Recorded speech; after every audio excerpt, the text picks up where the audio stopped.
In the latest royal escapade, Prince William has graced South Africa with his presence, proudly dubbing himself a global statesman.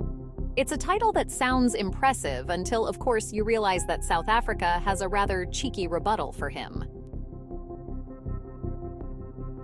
According to them, it's just a standard courtesy call. Talk about a royal mismatch. One can almost hear the collective chuckle from the South African government, who are probably wondering how long it'll take for the palace to realize that they're not fooling anyone. One can't help but chuckle at the audacity of calling oneself a global statesman while the host country is rolling its eyes. It's like inviting someone to dinner and then insisting you're the chef of a Michelin-starred restaurant, only for your guests to point out that you're serving instant noodles. If that isn't a recipe for embarrassment, I don't know what is. The disconnect between royal self-perception and the local reality is palpable, and honestly, it's quite entertaining to watch. The palace, in all its grandeur, must have been puffing out its chest when issuing that statement. "William is key to this trip," they proclaimed, clearly hoping that the mere association with South Africa would sprinkle some magic dust on his reputation. Meanwhile, South Africa seems to have missed the memo on the royal PR campaign, treating the visit as if it were merely a pit stop on a world tour. You can almost picture the South African officials whispering to each other, "Is this really what they think of themselves?" The disparity in messaging is nothing short of amusing. While the palace spins tales of William's diplomatic prowess, South Africa appears more interested in making sure the royal visit doesn't disrupt their tea time. "Oh, look, a royal! Let's get a selfie," they seem to say, treating the whole affair like a fleeting Instagram moment. It's as if they are thinking, "Great, another photo op to add to our collection. Now where's that cake?" It's almost as if the royals are playing a game of how to reclaim the spotlight after Prince Harry and Meghan Markle have stolen it with their own brand of influence. You can almost hear the palace whispering, "Desperate times call for desperate measures," as they send William off on a well-timed jaunt. But alas, sending him to South Africa seems to have backfired spectacularly, showcasing just how out of touch the royals have become. And let's not forget the optics. William, with his global statesman title, stands in stark contrast to the reality of being treated like a mere tourist. It's the perfect metaphor for the royal family's struggle to remain relevant in a world that seems to have moved on. And not just moved on, but moved on with a bang. Meanwhile, Harry and Meghan are busy redefining what it means to be influential in the modern age, leaving William to chase after a legacy that appears increasingly elusive. Perhaps the most tragicomic aspect of this whole saga is the sheer irony. Harry and Meghan have made waves with their authenticity and global engagement, while William seems to be left clutching at straws, trying to prove he too can be a player on the world stage. Spoiler alert, it's not working.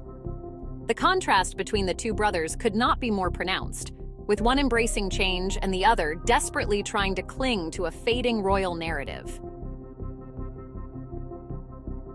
To add to the chuckles, one can only imagine the palace's strategists brainstorming ways to overshadow Harry's achievements.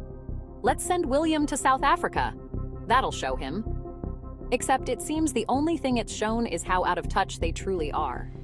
The palace's attempts to stage a grand royal narrative only serve to highlight the futility of these efforts, as the world watches with a mix of amusement and disbelief.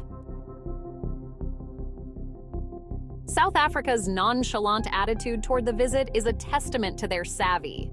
They see through the royal fanfare and recognize it for what it is, a photo op dressed up as diplomacy. It's like watching a toddler try to play dress-up in their parents' clothes. Adorable, but ultimately a little sad. While the royals parade around in their finery, South Africans are more interested in the real issues at hand, wondering when the next rugby game is on. Imagine the royal entourage, all dressed to the nines, ready for a grand adventure, only to find themselves in a land where the locals are more interested in the latest football scores than the latest royal gossip. "Oh look, it's Prince William," they might say. "Can we get a pic before the match starts?" The royals may want to take notes on how to engage with the public. It seems they've missed the memo on modern-day diplomacy. This trip is a classic example of how perception is everything. While the palace insists on labeling it a significant diplomatic mission, South Africa has firmly placed it in the not-that-important category. It's a royal reality check, and boy does it sting. It's hard to maintain an image of grandeur when the host country is busy treating the visit as a mere curiosity rather than a momentous occasion. One can't help but wonder if the palace has a secret department dedicated to crafting these royal narratives. How can we make this trip sound important? They ask as they furiously type away. Meanwhile, South Africa is probably enjoying a good laugh over their coffee, casually scrolling through social media to see what the royals are saying, all while wondering how far removed they are from the realities of modern diplomacy. The phrase "standard courtesy call" could not be more telling. It's as if South Africa is saying, "Thanks for stopping by, but we've got a game to watch." It's a subtle yet effective way of diminishing the royal visit to mere formality. Nothing more, nothing less. The fact that South Africa has chosen to downplay the visit speaks volumes about their view of the monarchy's relevance in today's world. William's attempt at grandeur has unwittingly highlighted the royal family's struggle for relevance in a world that values authenticity over titles. With every PR stunt, they seem to dig themselves deeper into a hole, as Harry and Meghan continue to shine with their genuine engagements. It's a royal conundrum: how to remain significant when the world is no longer interested in the fairy tale image of monarchy. As William strolls through the streets of South Africa, can you picture the locals giving him the royal wave while secretly wondering if he'll buy them an ice cream? It's a stark contrast to the image of global diplomacy the palace desperately wants to portray. Instead of being the center of attention, William finds himself merely a footnote in a land that has its own stories to tell. The juxtaposition of the royal narrative and the South African perspective makes for an entertaining spectacle. It's a royal soap opera unfolding in real time, with William as the earnest yet somewhat bumbling protagonist trying to reclaim his role in a changing world. Each photo op he poses for is met with a shrug from locals who are more interested in their daily lives than the royal theatrics. As the dust settles on this trip, one can only hope that the palace takes a cue from the South African government's refreshing honesty. Perhaps it's time to acknowledge that the days of royal supremacy are waning, and that genuine connection beats pomp and circumstance any day. The world is changing, and the royals need to adapt if they want to remain relevant in the eyes of the public. In the end, this trip may serve as a wake-up call for the royals. If they want to be taken seriously on the global stage, they might need to rethink their approach. After all, the world is watching, and it's not just the royal family's narrative that matters. It's the real stories of connection and impact. The days of basking in the glow of titles are fading, and it's time for the royals to step up their game.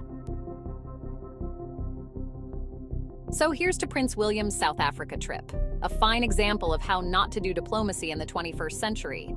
With a sprinkle of humor and a dash of sarcasm, we can all sit back and enjoy the show, as the royals learn that sometimes less really is more.